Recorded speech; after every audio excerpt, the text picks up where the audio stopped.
كابتن الف الف الف الف مبروك، تتويج مستحق، مباراة مجنونة فاقت الوصف. مبروك. شكرا لك، هذا من فضل ربي، اللهم لك الحمد والشكر. إن الله لا يضيع أجر من أحسن عملا. بكل صراحة هاد اللاعبين رغم ضيق الوقت اللي جوا هزنا فيه، ولكن لاعبين اللي خدموا بواحد الإخلاص كبير، واحد الروح ديال الوطنية كبيرة، كانوا عارفين شنو باغيين من أول يوم ومشاو معنا الحمد لله، تاقوا مشاو معنا في داك الشيء اللي باغيين، وكانت واحد الروح جميلة.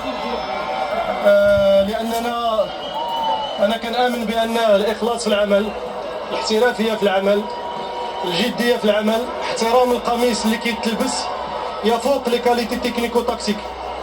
مي هاد الرجال هادو بينوا على هاد الشيء هذا اللي سبق ليا كله وقلتو من شهر 10 من أول كونسونطراسيون، وكان الحمد لله ديما في العينين ديالنا هو أننا ناخذوا لا كوب.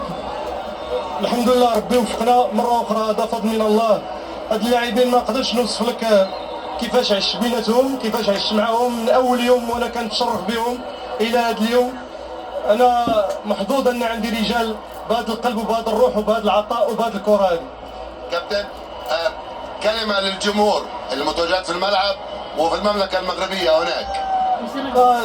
المقوله ديالي اللي تنقول ديما، حنا عندنا اجمل جمهور واحسن جمهور في العالم. انتم شفتوا اليوم كيفاش كان طيلة المشوار، كيفاش كان داعم كبير لنا. وكما ذكرتوا انتم من قبل، مقابله اللي تمتع بها اللي حضر واللي شافها عبر التلفاز كانت شيقه.